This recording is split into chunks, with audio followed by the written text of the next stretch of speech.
Okay. All right. Recording is on. Okay. Time Um, timekeeper? sure. You need time feed. You wanted to facilitate, David? I don't know. Or Carolina? Did you? I'll take time. I don't feel like Okay. facilitating. Okay. Okay. So you Five minutes or what? five? We start with 5 minutes, and then we can, a All soft right. 5 minutes, and then we'll see. Okay. So let's just say that our topic is the vision of culture we would like to live in, Right. or whatever is alive for us. Okay. All right. Um, okay. Okay. Does anybody want to speak first? No? Okay. All right. Well, then I'll kind of role model, and I'll talk to David. Okay. Okay, I'm listening. Okay. Um, wow. I feel that the culture that I want to live in, I feel we're very far from it. I feel that, um, you know, that some of the things we're practicing here and the things that we value in these circles are not reflected in the larger society as a whole. And and my contribution, however small, is to try to basically spread the practice of listening to others. I'll stop there. Okay, so you were saying that you feel that the culture that you're in Hmm. now, I'm guessing in the United States or just Yes. wherever, but Mhm. is far from what is being practiced here and what you would like to see. Right. Hmm. Um, and I feel that in terms of climate change and things, there'll be a lot of pressure put on people and governments and things like that, and that we can either address them by cooperating, like we did on the ozone layer and other things, or there'll be essentially a very harsh authority imposed upon us, which I don't want to see. So you feel um that we're going to need to work together to deal with climate change like we did with the ozone Hmm. layer. And if we don't work together, well, some kind of authoritative system is going to take over, basically. Right, and that's a bad thing. Um, and so I'm optimistic about human how effective it is when people listen to each other without judgment. And then I'm also optimistic about the capacity and the ability for people to grow beyond themselves and become great. I'll stop So, there. so you said that you believe in the power or the effectiveness of people listening to one another without judgment. Hmm. And I forgot the last part. And the ability to grow of individuals to grow and become great. And you believe in the ability for individuals to grow and to become great. Thanks, David. I feel fully heard. Are you're done? Yeah, I am. Yeah. Okay. So it's let me do this and start. Okay, I guess I'll pick Carolina. Okay, Oh, I'm listening. we'll stretch. All right. So you're stretching, Yeah. preparing for speech. Okay. Um. So as far as what my vision of the culture, the future is, I mean, I've definitely have some preferences about how I like the society to work, but in the end, I'm not.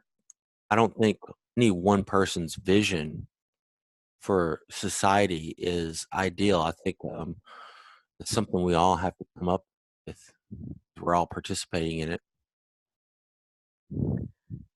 So you say what I'm hearing you saying that You have your own preparations, how the future society or culture or civilization should look like.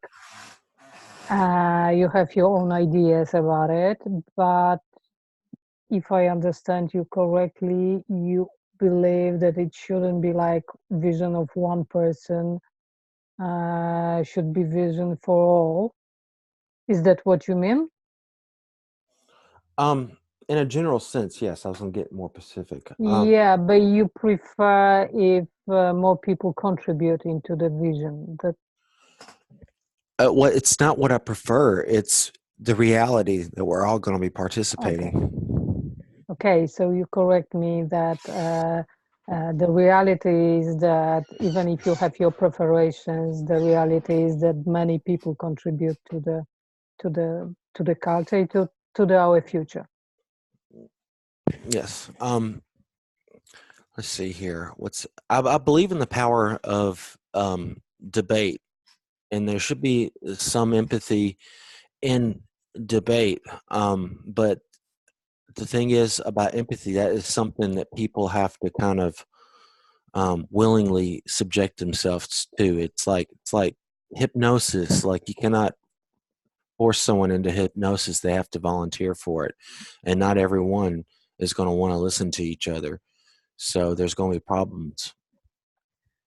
So you think that it should be as much as possible deliberative, but the problem is that it has to be Voluntary. voluntary will of everyone, and the problem is that not everyone is ready to listen to others. Yes. I know Edwin likes to talk about like spreading the culture of empathy and bringing it to politicians and stuff. And yeah, sure, that sounds nice, but like politics is pretty ruthless, and it's pretty much always been since the dawn of time. And so, like, how well that's going to work? I mean, I think this is a good container for willing participants to go over hash out ideas and stuff. But in the real world of political commentary, um, it's, it's all set in persuasion, tactics, um, um, traps that people set for each other, you know, smearing one another, and it generally that's the lowest common denominator. That's generally where it ends up ending. Because it only takes a few people to bring the whole thing down to that level. Uh, I have some problems from time to time. Your sound is kind of breaking. I'm not sure if I heard you if I Can, understand everything you said, but I can will you try. Hmm? can everyone else hear me okay? Is it on my side? Okay. You were breaking apart for me as well a bit. Okay, Okay. so Bill heard No. me. Maybe it's a Yeah. connection thing. Yeah. Could be. Uh, Okay, want me okay. to repeat that? Uh, if you could.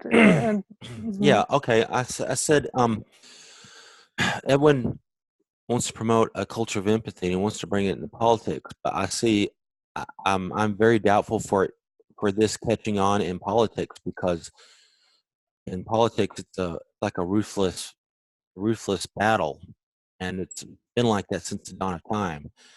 And the problem with empathy is everyone has to volunteer to play fair, so to speak. It only Mhm. takes a few people playing dirty to bring the whole game down. So my time's up. Okay, so you think that what's happened here in Empathy Circle is sort of well, it's deliberative culture you're thinking about, but Edwin wants to involve politicians in such practice, and you see the problem in the fact that politics was always dirty, full of traps and unfair playing with each other. So empathy, in empathy circle, there is assumption of goodwill of everyone, and politics is not like a goodwill of everyone, and that's the problem. I think you got, yeah, that's basically the heart of what I was saying. I feel heard. Thank you. Thank you. So I will choose you, Elena. I'm listening. Okay. First of all, I feel enormously tired. Today, I spent whole day in clinics waiting from one doctor to another. And it's always tiring, very tiring. So I'm grateful that I'm in a room with two experienced guys who can lead this circle, because I really feel like I have no power to facilitate today. Okay, what I'm hearing is that you're really exhausted, and at the same time you're feeling really grateful that you have these experienced people supporting you in the facilitation role. Well, not supporting me. I think Bill is facilitating. David is also very experienced, and actually they leading this meeting, and so I don't have to.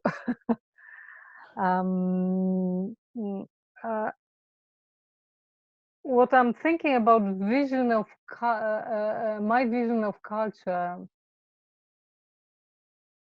I have very precise vision of culture, probably as everybody.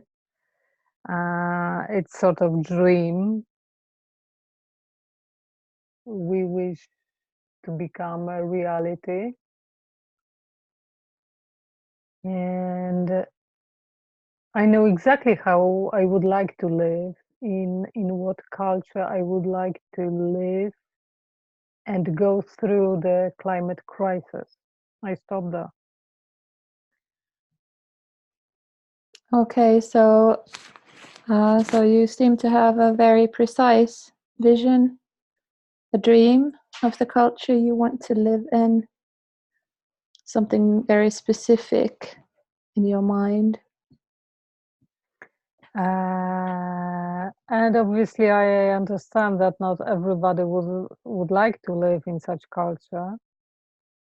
But my vision of culture is very, first of all, I call it economic culture, because I believe that I prefer such name, economic culture, because it's a mixture of economic system, but also all the stuff that we usually perceive as a culture. Social relations, our spiritual or intellectual life, set of values. I see all that stuff as a economic culture, and my approach is something I call Buddhist economy approach. Well, it's not my name, it's official name. Buddhist economy approach, and it exists also in the Western world, mostly as a cooperative. Okay, so what I hear is that you understand that it's your idea and maybe not everybody shares it, but you call it economic culture, like Buddhist economy. Well, one thing is that I like to talk about economic culture. I like to talk in terms of economic culture, but the particular approach I prefer and I would like to live within is a Buddhist economy approach. Okay, and that includes like the values and and different sides of society, like the spiritual and the social and everything. Yeah. I'm wondering if my time is up. You got about like 25 more seconds. Okay, so yeah, I just want to add that in Eastern world it's economic Buddhist economy approach, and in the Western world it is mostly cooperatives and in general cooperatives movement, Christian cooperatives, but also non-religious cooperatives. There is the whole culture of cooperatives, and I like this idea. Okay, so here it's more in the Western societies, it's cooperatives, Christian, but also like non-religious cooperatives, and in Eastern cultures, it's more the like Buddhist economy model. Yeah? Approach. Yeah, Approach. it's called Buddhist economy approach. Approach. Yeah. Okay. Mm-hmm. Thank you, I feel heard. Your turn. Okay. Could you, Bill, listen to me? I'd be happy to. Okay. I think I also have a very precise picture of the society I'd like to see the culture evolve into, and I just like I see like challenges in the Western culture we live in now that are like, I think the like main problems are the idea of like separateness, that we're like separate individuals instead of like being part, all like important parts of this whole organism that is the planet Earth.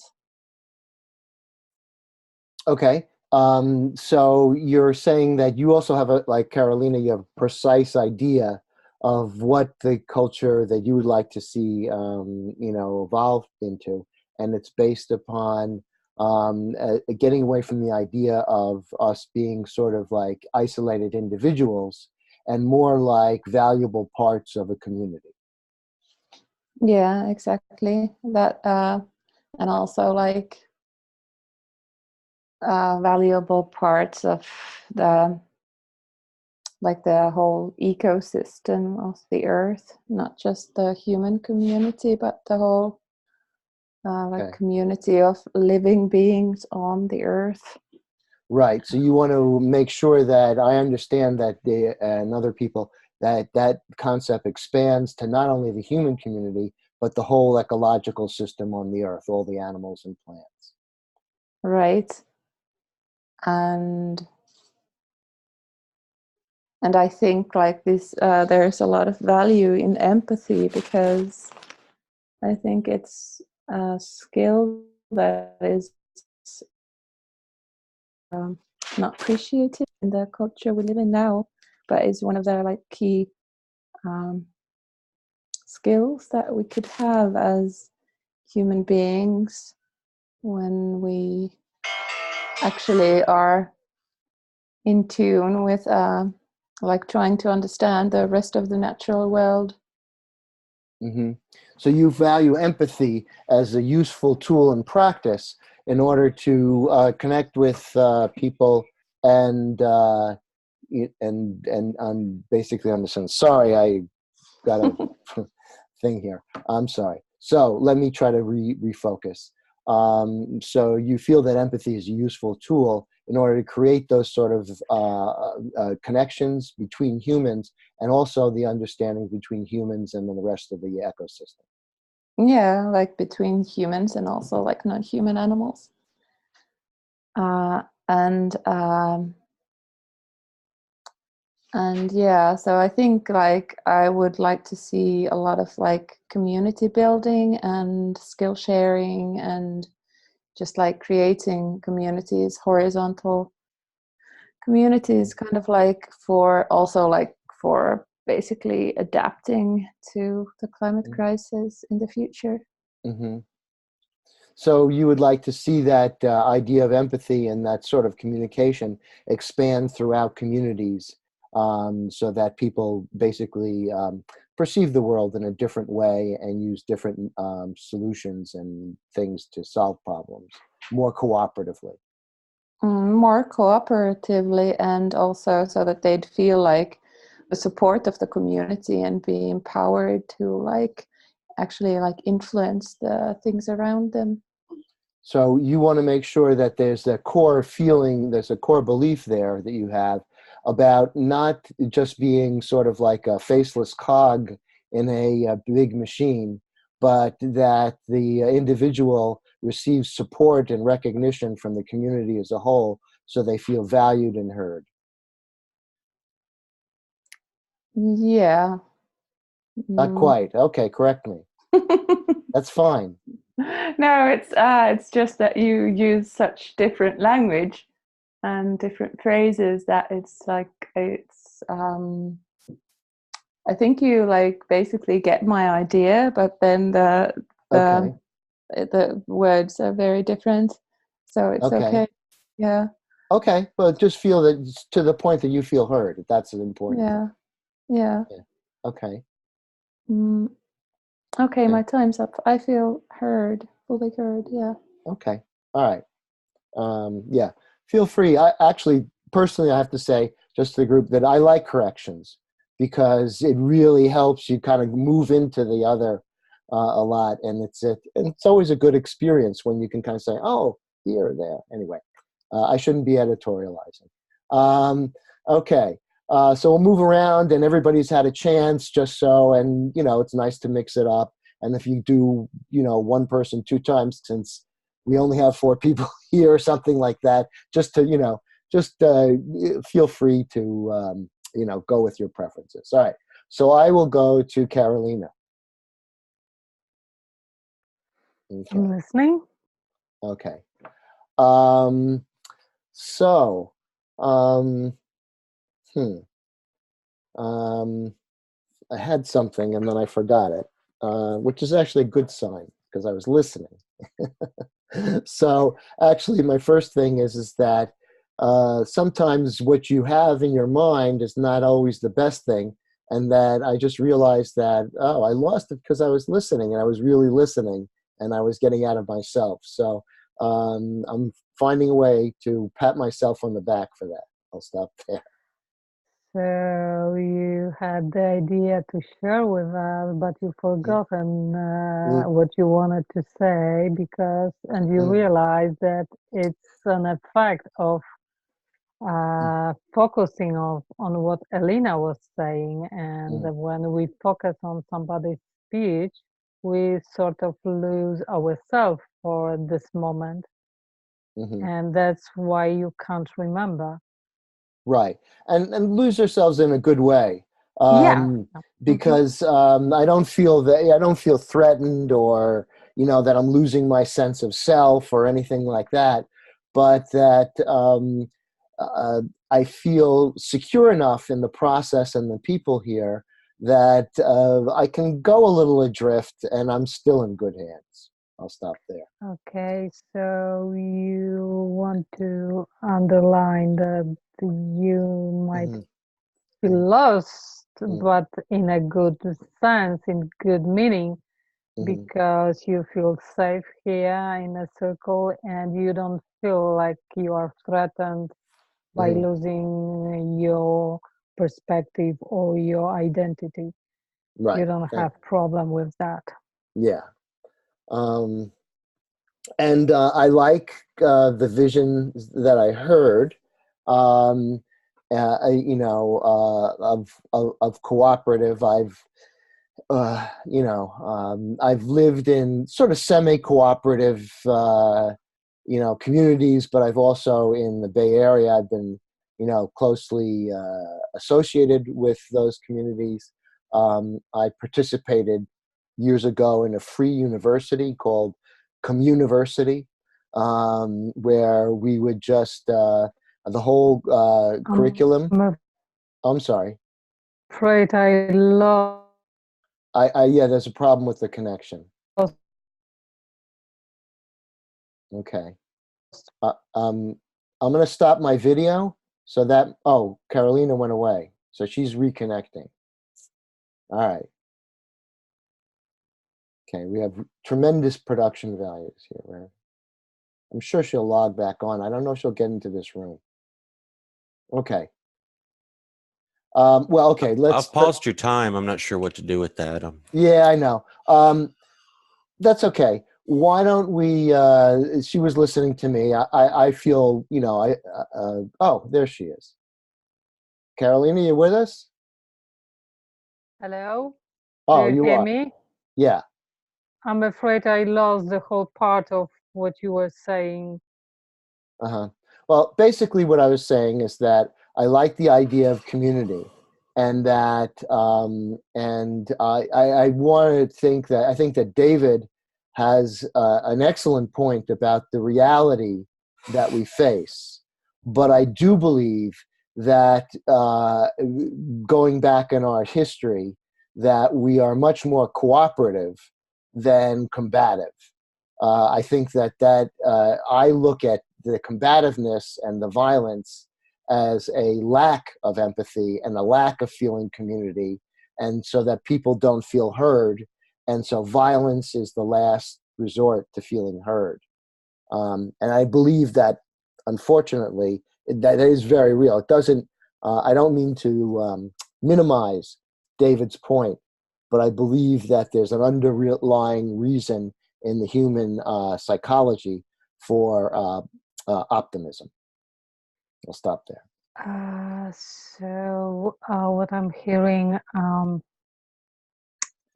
you like what you have heard from others in the circle, and you like the idea of community or cooperative? Because I'm well, basically, you know, either or, in a okay. functional sense. Yeah. Okay, and you believe in such ideas, but you also admit that you agree with David in his opinion about the reality, combative reality, but you believe that if that would be the main feature of humanity, we wouldn't survive. It's actually cooperation is a very important part of our life, and that's what mostly creates our culture. And the combative attitude is actually the last resort, and it is because people want to be heard, but well, maybe not very productive method of being heard and trying to be heard. Right. Okay. Thanks, Caroline. I feel fully heard. Okay, thank you. I'm sorry, probably I lost part. You said much more. No problem. You did very well. No, we're moving along. That's fine. Don't worry about it. Okay, so I will choose David. David, are you with us?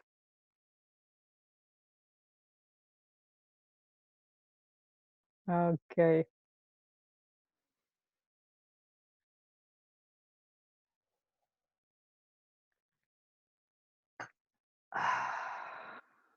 So maybe I will choose.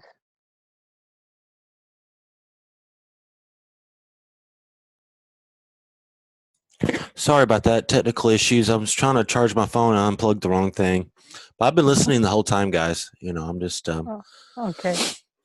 I'm a little caffeinated. Okay, so would you listen to me? Yes. Okay.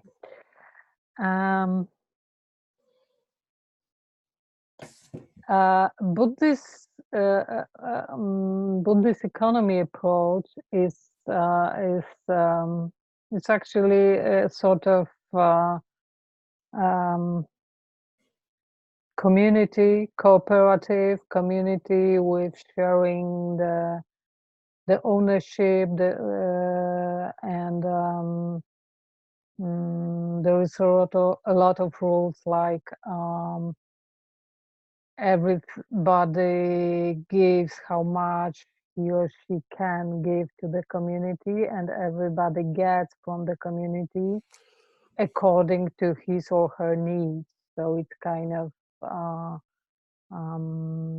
Okay, let me reflect that mhm. back. So you said Buddhist cooperative, um, Buddhist economy approach. Buddhist economy approach is basically people kind of give what they can to the community, and then they get what they need from the community for the most part. Yes.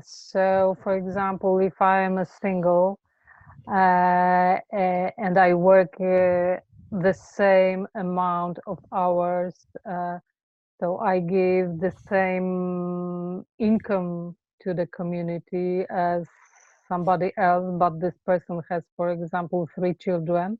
So obviously, this person will get from the community more than I because I don't need that much. But we both give the same to the community. So this is one of the rules in such words, and I think it's fair.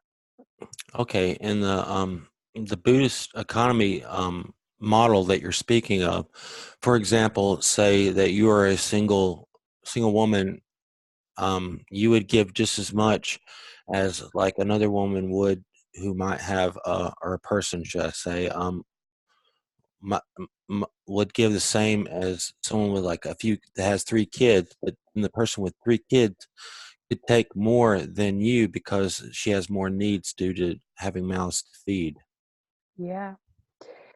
And in such cooperatives and communities, some people live together, share one house or, village, whatever it is. And some people live outside the community. It depends on people's choice. But the salary, the amount of income everybody gets depends on the needs of the people who are members of the community. And there are rules like,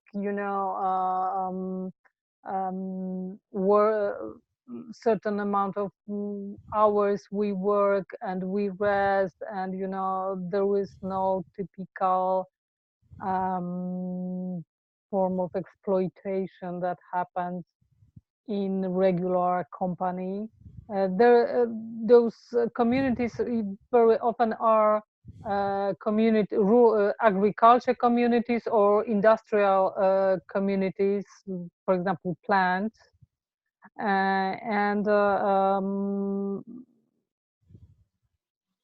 everything is based on kind of common ownership and sharing common good, in short.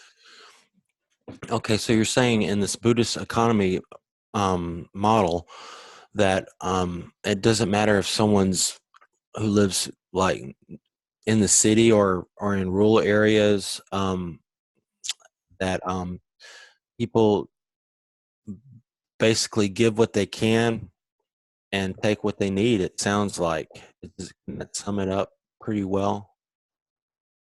Because I can't yeah, because that seems like generally what you were saying, that people take what take on the basis of what they need, and kind of everyone puts in, and Yeah. that it's, you view this as more as a more fair model than like I'm guessing capitalism or Yeah.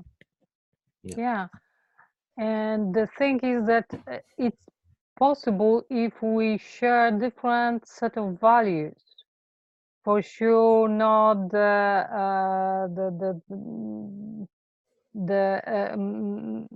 there is no greediness, we say in English. Yeah. There is no competition. There is no. Okay, I see that. I just want to wrap up. It's quite different set of values people share with each other, and it requires kind of building that set of values and changing general approach. And I believe that well, that's what we need to establish somehow.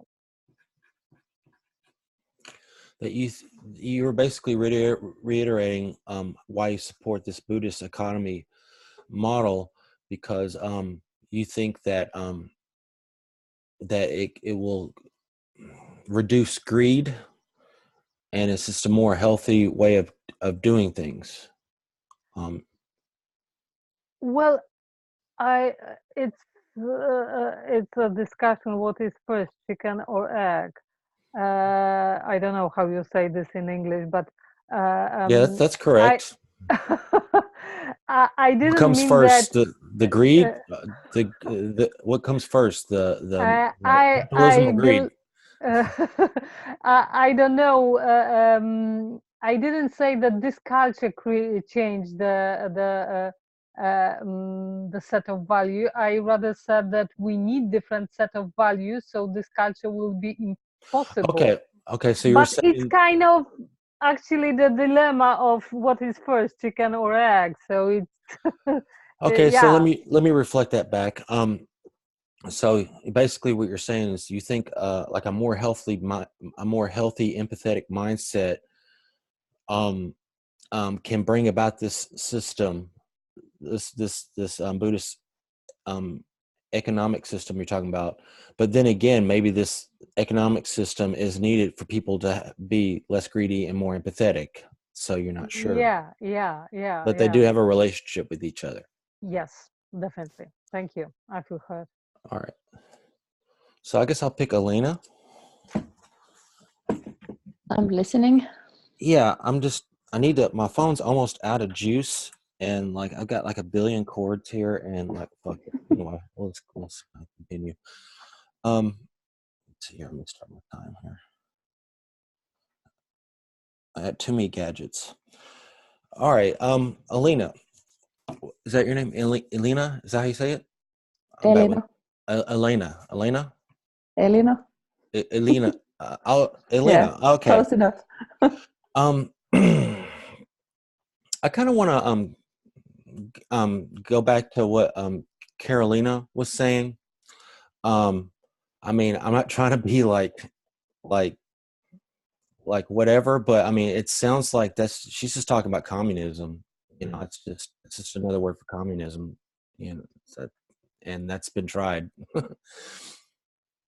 Okay, so I hear that you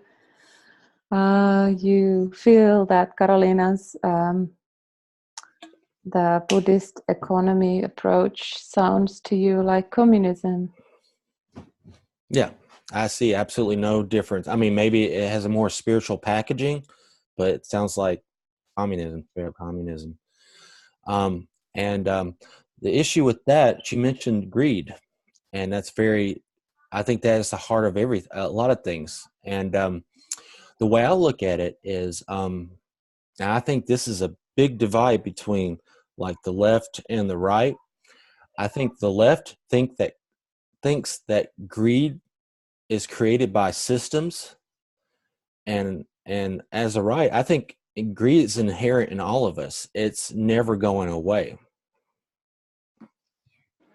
Okay, so you think that that this is something that is like tied into like whether we represent the political left or right, and in your view, the left understands so that that the system creates the greed in people, whereas the political right see is something actually like in the essence of human beings, like human nature.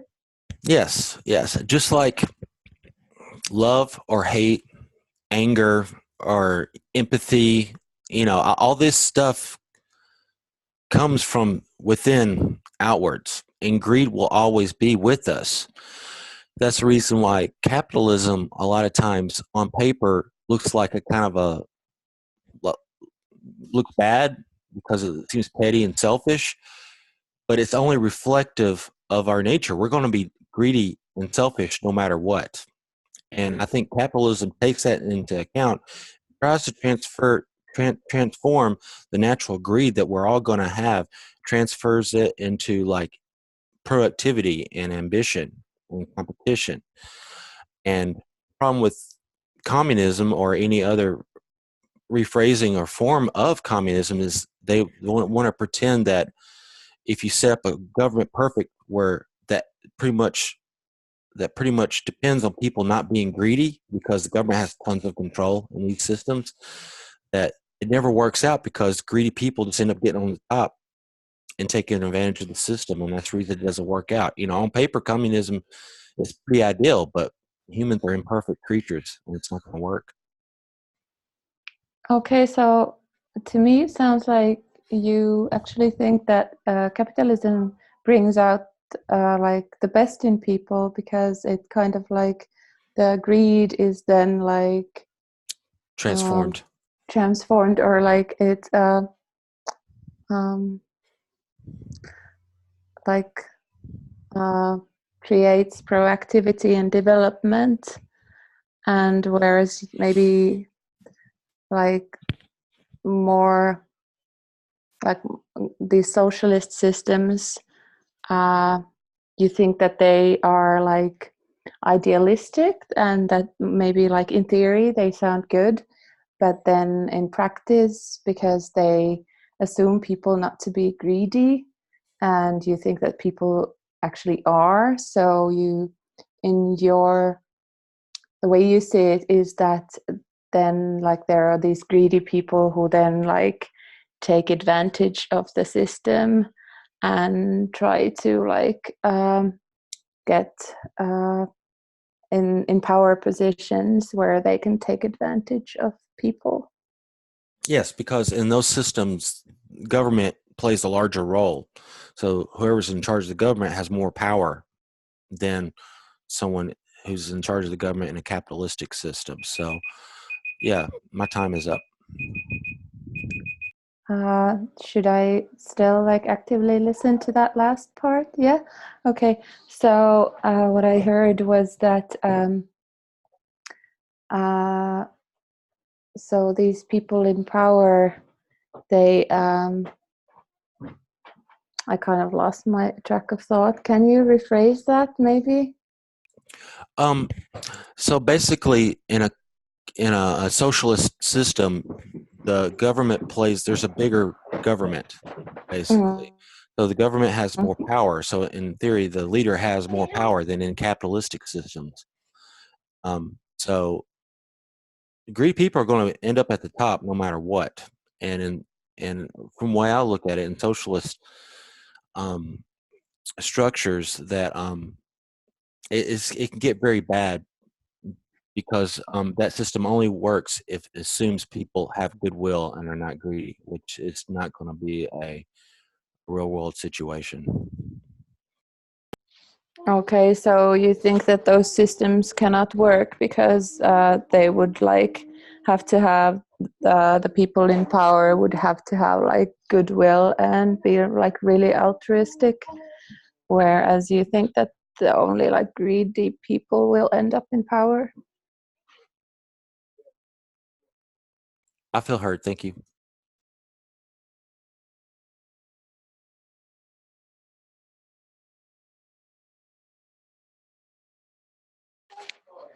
Can I ask Carolina to listen? Yes, I'm listening.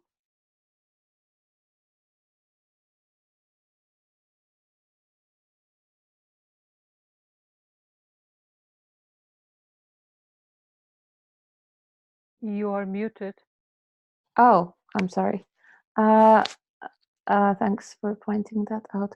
I feel it's really interesting to hear such different views on not just the culture and the community and the like political systems, but also like basically the ideas about what it means to be a human being. First, you admitting that it's very interesting for you to listen to our circle and different views you hear. And those views are not just about different vision or different political ideas, but much more about human nature. That's what you mean? Yeah, like, because it seems that we have these like different views on what is the kind of like the driving force of human nature, or like what is the like kind of like a decisive element. I'm looking for words. It's 9 o'clock on Friday night here, so I'm feeling tired. So you're also feeling tired, but you think you see in our talk that we have quite a different imagination about what the human is, what the humanity is, what the single man is, and what defines us, what constitutes us. Yeah, and maybe like what makes us tick, basically, that what makes us make different kinds of decisions, and I think that it's a key element when we think about like, if, like, say for example, I have a very like positive and maybe like a little bit idealistic view on human nature, that I think that we all have like very goodwill and we're like prone for caring and sharing and supporting each other. And if that's not something that that like, if I thought about human beings in a different way, if I thought that we're not like that, then obviously I wouldn't see my like utopian community the way I see it. It would be a very different kind of a society than if I had this like very different idea of what we are and what are like key features as beings, as animals are. So you think that the way we see human nature and our key features defines our vision of culture, what we expect from human civilization, from human as a being, and probably it's a very important element of this discussion, how we perceive a human as a being. And also because I think like in my mind, the driving force of my life is that I try to be a moral being, that I have these like moral duties for other living creatures, and if like, and I kind of like, I think it's very natural to think that others share the same kind of an idea as you. So that's like, then I assume that, okay, so everybody else makes their decisions according to their moral ideals as well, but they probably don't. So I think that's really interesting. So you also think that our personal approach kind of impacts our perspective, our view on other people. If we have, if for us the moral conduct and moral life and moral attitude is very important, we think that other people behave the same way, try to contribute in good or in common good. and probably it's wrong idea you have. You think that it's probably a wrong idea, but anyway, that's how you perceive the world. Yeah, thanks. I feel heard. Thank you. I will choose Bill. Listening? I feel kind of called to respond to David.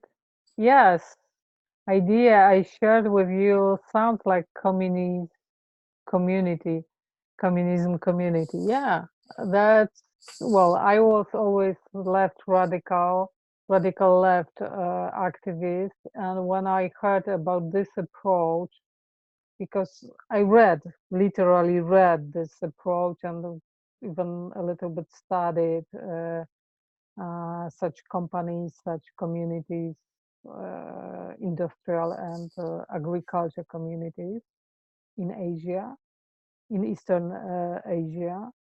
And I was fascinated. And yes, it sounds like communism to me. Okay. So you felt motivated to respond to David, and that your appreciation of these communities comes from your study of their actualization in Asia.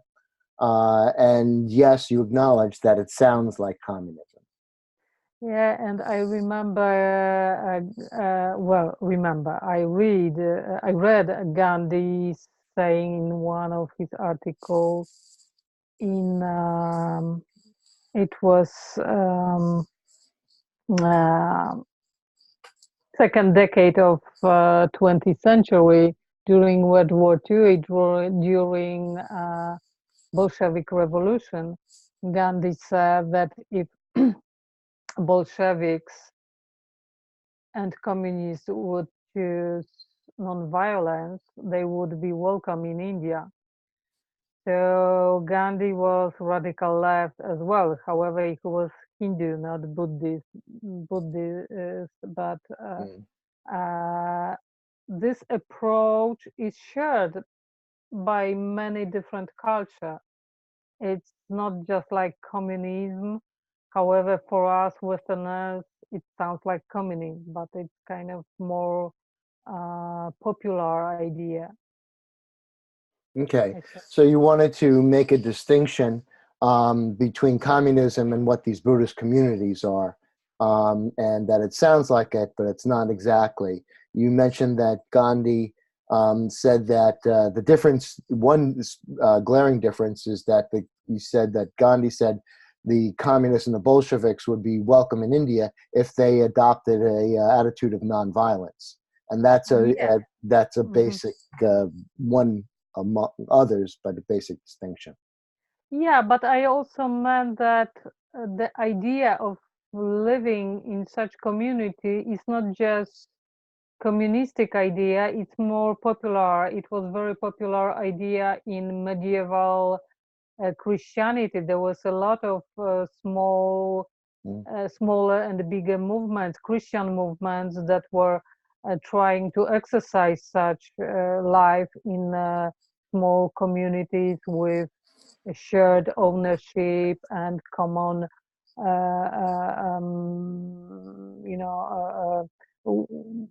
the household was kind of common together. They lived together, and the same idea was alive in many different cultures and appears in a little bit different approach, but it is still the same idea of living together and sharing all goods. And I like this idea. Mm-hmm. So that not only you wish to basically establish the historical and widespread practice of these communities that really goes beyond communism, and that both predated communism and was adopted by various different religions. And so the basic idea is that the community both, everybody contributes to the community and the community shares to people according to their needs. And that this has been tried in various ways throughout time and is not just simply, should not be just linked to the communistic model. Yeah, actually, I believe that communists are quite radical Christians who lost their faith in God. They Okay, become atheists. right. It's a little bit, I'm Okay, so let joking, me, but right, but you're basically saying that you believe that what communists are today are ideologues, rigid ideologues that came from, and you're making a joke also, they're from Christians who lost their God, so they have another kind of, idol to worship, and that's communism. I wouldn't say that I don't, but yeah, more or less, yeah. Okay. They And substitute the bureaucracy of communism for the. no, the whole Tsar Okay. system involved in producing the Soviet bloc. It's not communist for me. Okay, so you want to basically distinguish between the goals and the ideals of communism and then the actual way it was practiced under authoritarian regimes. Yeah, yeah. Well, this is the situation when you try to achieve beautiful ideas with wrong methods, Okay, so in short. right. Historically, that's the idea of when you have beautiful ideals, but you use the incorrect methods to achieve them. Yeah, and okay, okay. So maybe I will have next chance. Okay, thank you, Bill. Okay, Glad great. to hear. All right. Okay. Alina, I hope I don't put you to sleep here. You listen to. Thank you. Yeah, sure. I'm Okay, listening. sure. Very interesting. I've wrestled sort of with this idea, and I don't believe in communism or capitalism. I feel that, like many other things, those are distorted labels. I'll stop there. Okay, so I hear that you don't actually believe in either communism or capitalism. That, yeah. Yeah, as sort of as intellectual ideas, uh, you know. Um, I think that in one sense, I would be. I don't think I'm not extremely right wing at all, but I would be a real free marketeer when it comes down to the micro economy. I think that capitalism, for instance, the microloans to women in Asia and things like that, and building, economies like that is a great thing. And not only that, but I believe in the free enterprise system. And the thing is that the women are not being given a handout or something like that, but they're being empowered to creatively create their own culture. And I think that's wonderful. We'll stop there.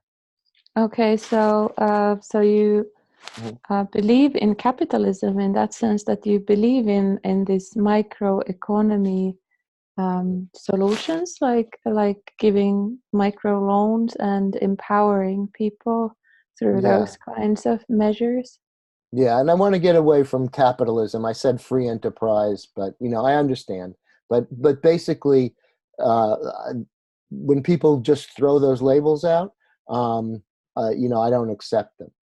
And because capitalism, as we practice it here with sort of mega corporations, stamps out free enterprise. In other words, that what we've created in this sort of corporate oligarchy is where we actually hurt the abilities of individuals and small businesses to succeed and expand because because they actually engage in trying to undermine these new ideas and companies. Okay, so actually, like you believe in free enterprises, and Mhm. you think that the way capitalism is practiced now is not that.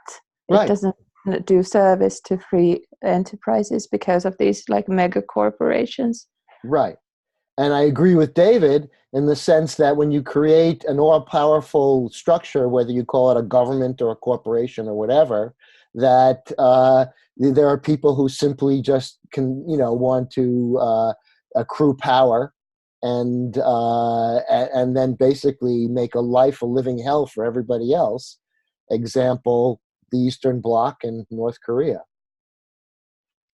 So you see that like these positions of power as places where people actually like very often take advantage of others. Mm-hmm. And so what I see is that I agree with David that we are greedy in the sense that we wish to accrue energy, things that will help us improve what we consider to be our quality of life. We are in the lookout, for that. That's not going to change. But we can change our values as to what things really enhance our lives like that. And I believe that simple greed in terms of a slavish pursuit of money, more power, or whatever like that, is really not, it achieves the opposite of what one thinks. So you agree with David that we are like in our essence greedy, but you think that it could be like maybe developed into something else, like something other than just wanting more money? Right. So greed, I think, is a primal desire to provide for ourselves and our well-beings and our family. But nevertheless, I believe that in our culture, that has been distorted to just focus simply on money and not on the other things that really create value. Yeah. Okay. So, so you think that greed, the kind of greed that is in our DNA, is greed that would also like bring other forms of well-being to ourselves, but Right. now in our culture is distorted because we just concentrate on money. Right. And an example is the local indigenous Native Americans, that lived here, who measured their wealth by how much they had given away rather than how much they held. I'll stop there. Okay, so you stopped with this beautiful comparison with the Native Americans and how they measured their wealth and how much they've given away instead of like how much money they've accumulated. Thank you, Alina. I feel fully heard.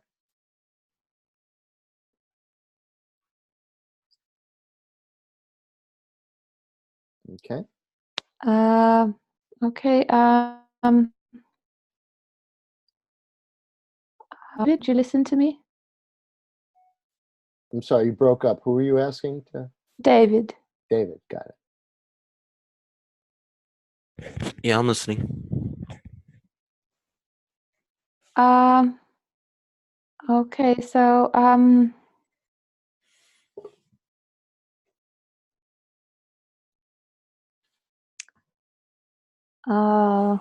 don't know if I have very like coherent ideas anymore. But yeah, so I like yeah, my mind is definitely full of thoughts. I can feel that, but I think I'm like really inspired by all these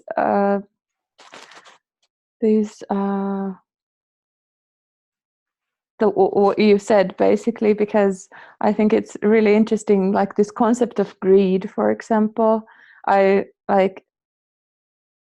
think it's so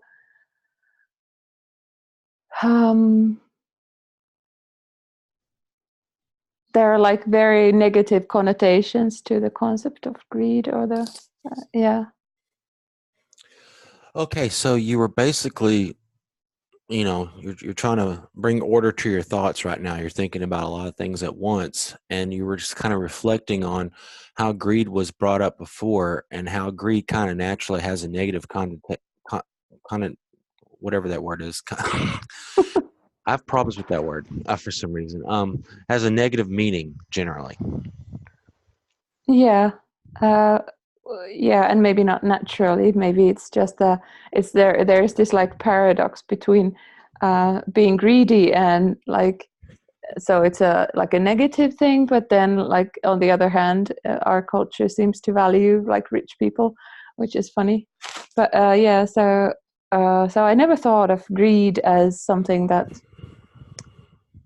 like the well-being of your family could be like greedy, because I think that's just something that you have this like basic human need to take care of others and like take care of your loved ones. And I didn't think of that as like that could be viewed as greed. So you didn't really think that greed could be associated. Well, first of all, you said that that that you were surprised by how much greed.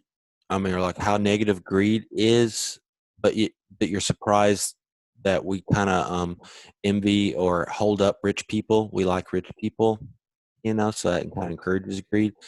And also, you were kind of you thought it was interesting that greed can be attributed to a person taking care of their family and loved ones. Yeah, because I don't really see like taking care of others as being greedy. and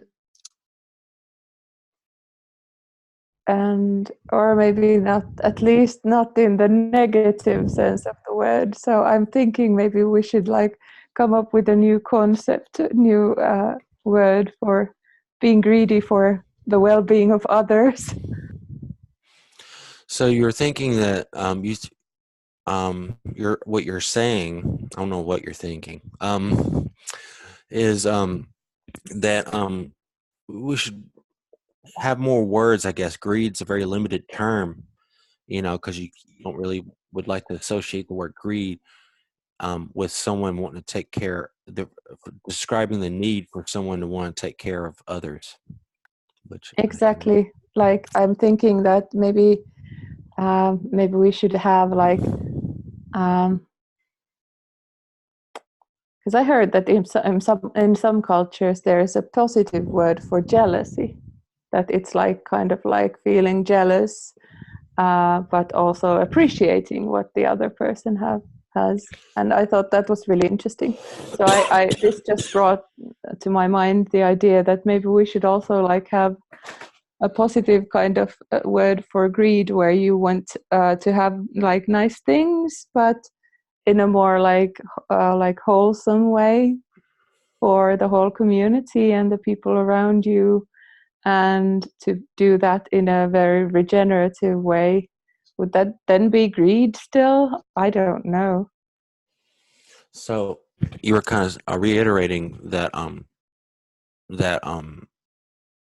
you don't really, you would like to see like another word or like a positive version of the word, like you heard like in I forgot where, but they had a positive word for jealousy, that you just appreciated what other people had, or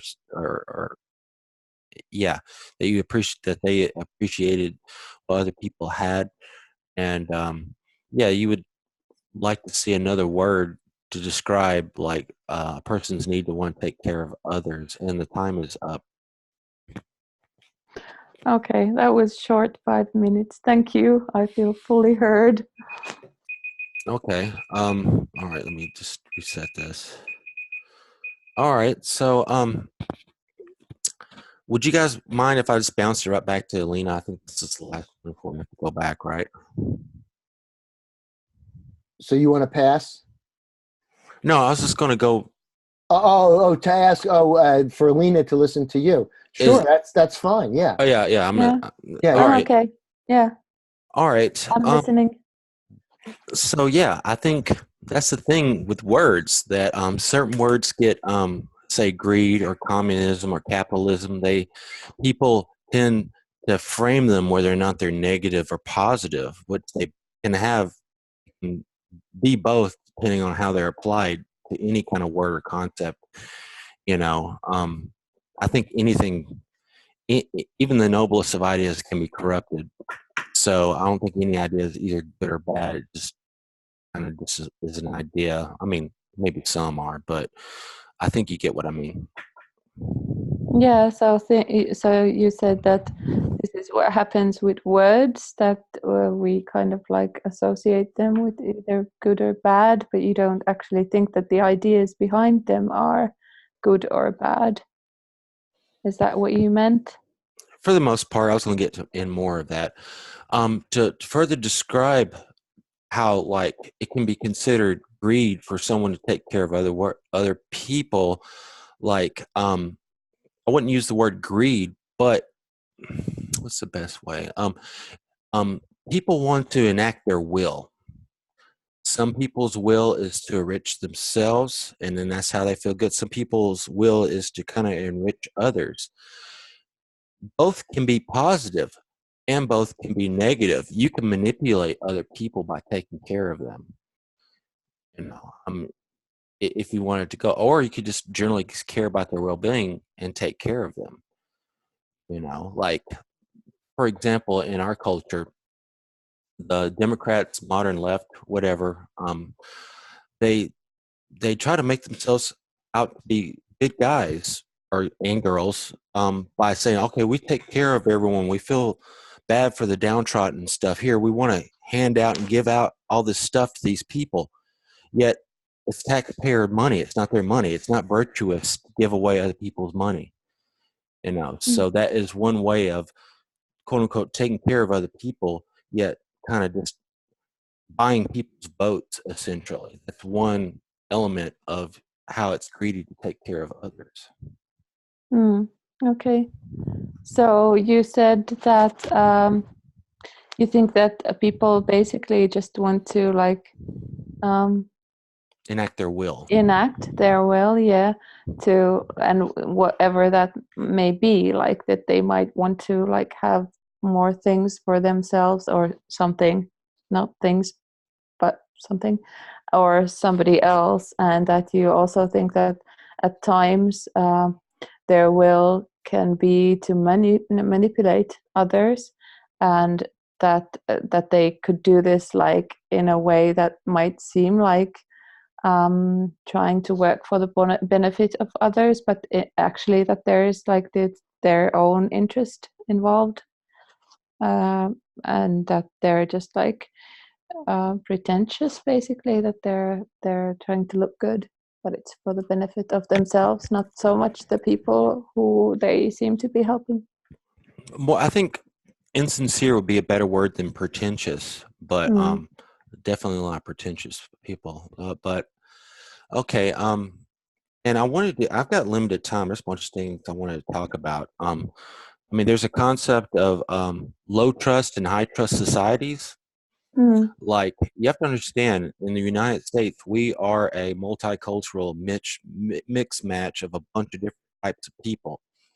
And that creates naturally a kind of a low trust society. You know, when you have a homogenous community, it's, you know, that word means like the same, like somewhere in Asia that might implement this Buddhist the Buddhist, I forgot what she called it, the Buddhist Economy economic approach. model. And Yeah. that would work if they're all Asians and they're all like, they all have the same religion. They kind of all similar families and stuff. That that's a higher trust society. They're more willing to loan each other money. But whenever you're in a situation where you have different factions of people, like, you need something a little bit more colder and harder, because it's a low trust type of situation that people will just take because they don't feel, maybe not everyone feels like that is their community. So I think only communities that are homogenous can work on like low trust, I mean, on high trust concepts. But in the reality situation in the United States, we have all sorts of different types of people with all sorts of different allegiances and stuff. So we can't operate on that because people will on a high trust concept like that, because it just won't work. People will just take advantage of it.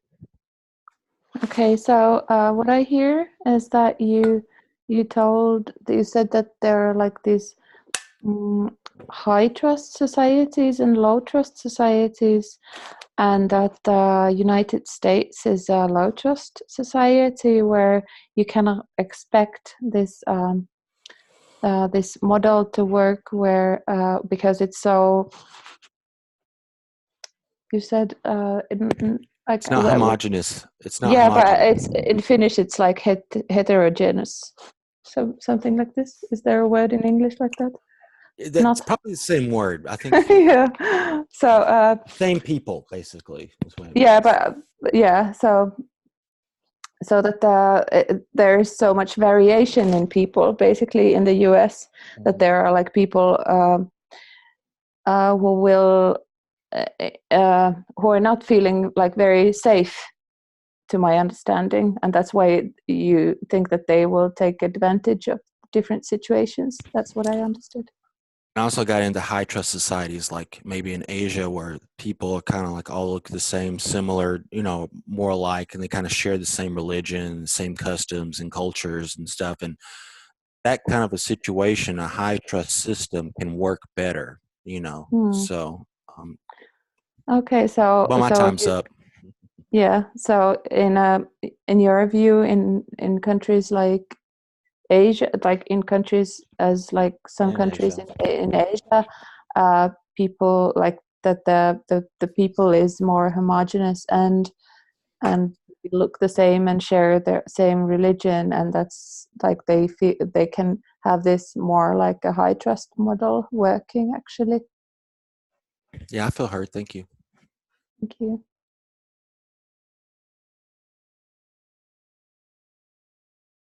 Can I skip? Yeah, you can pass. Yeah. I'll pass then. Okay. So who are you going to pass to? Carolina. Okay, great.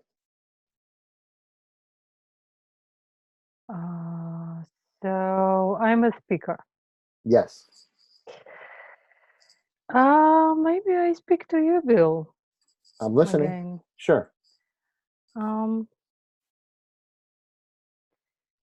I don't know how it is about this capital of trust in Asian societies, but I live in very, very homogeneous, monolithic society. Only white people, only mostly almost 100% Catholics. It's really monolithic, really homogeneous society after World War II. So it's almost, I don't know, 80 years of homogeneous society. And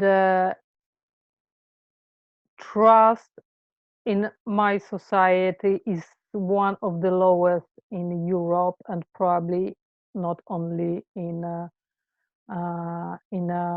Europe, but probably even less than in America. I wouldn't be surprised if United States the potential of trust is bigger, higher than in Poland. We have very low level of trust. Okay.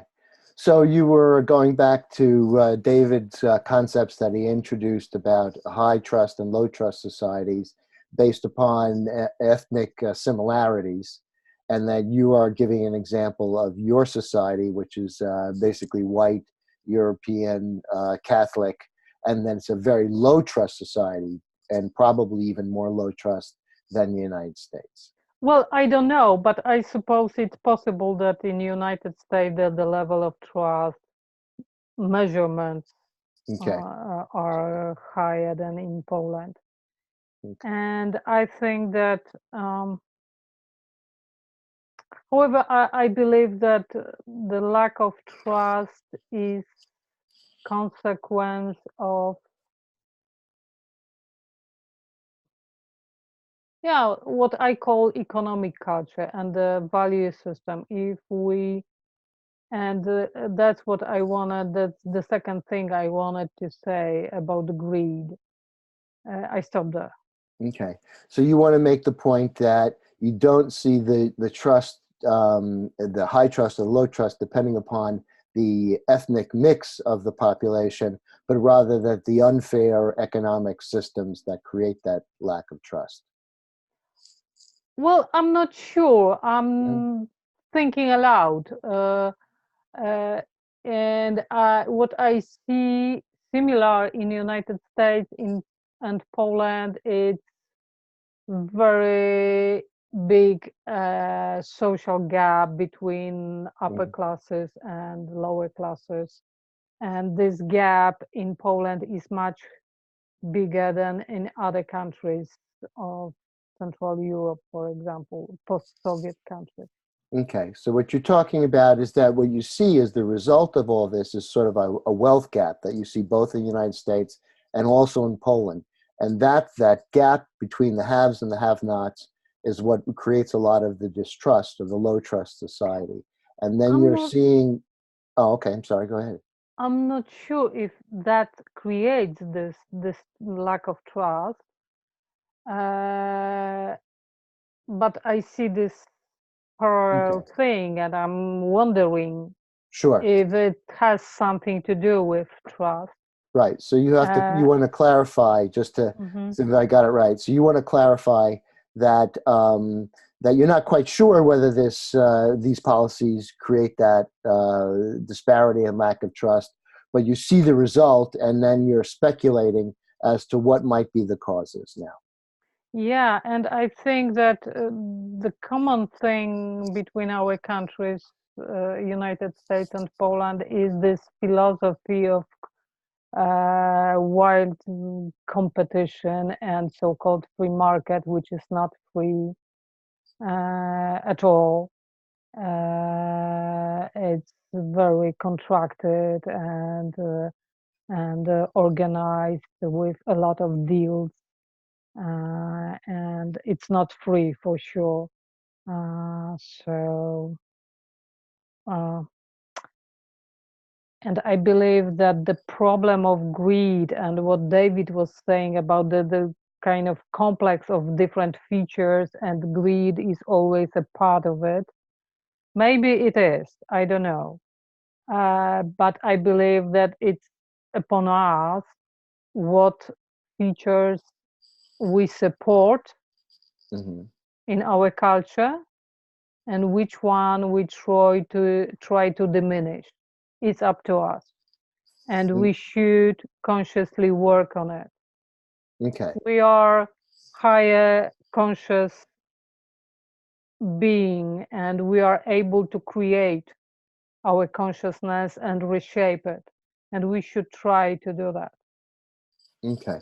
So you are basically exploring the reasons for this lack of trust, and one of the symptoms of that you saw was the income inequality, and you pointed out the parallels in Poland and the United States is that the quote unquote free enterprise is not free, but is a rigged system to benefit the people who are already really in power, and that. However, that's not a stalemate or anything like that, but it's incumbent then upon all of us as citizens to basically re-envision and recreate society in a better way. Uh, well, I was more focused on values we share and we support through our culture. But yeah, basically yes.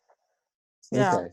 So you wanted to thank you. correct, sure. You wanted to correct me as far as the values are concerned, and that we have to take a look at those and possibly change them.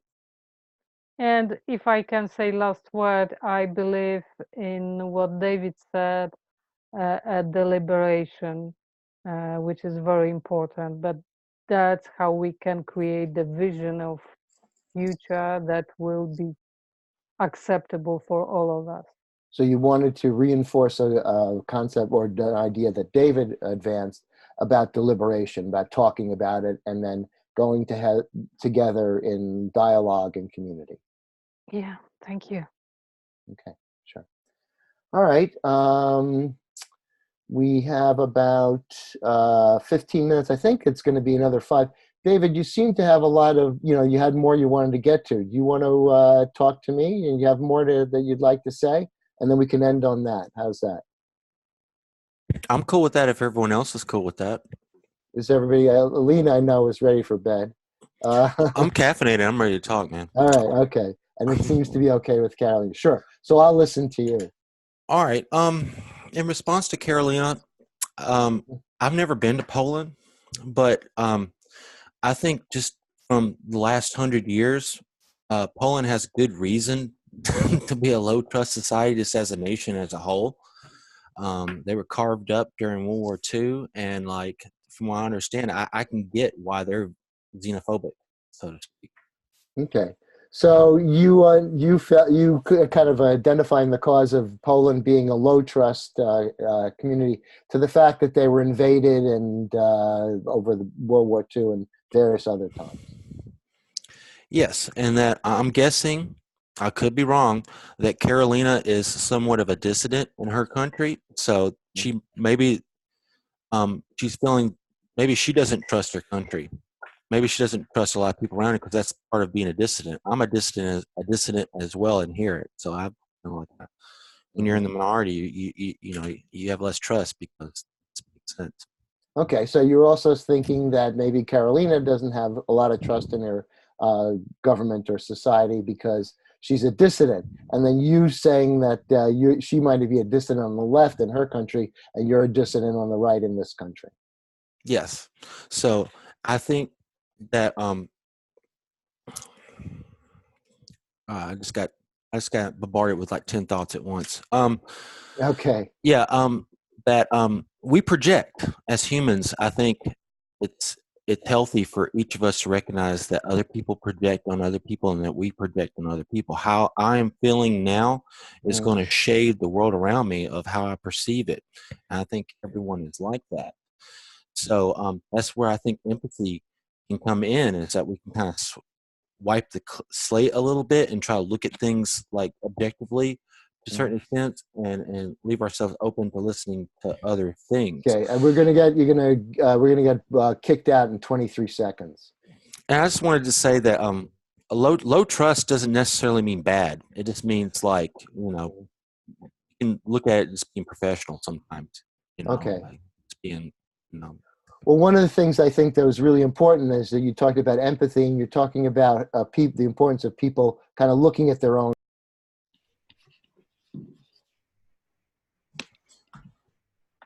Oh, well. We're back. Okay, so yeah, so kind of interrupted you probably there. Make it more, but only got a 60-second warning. Okay, so let me stop the recording because we like to, and then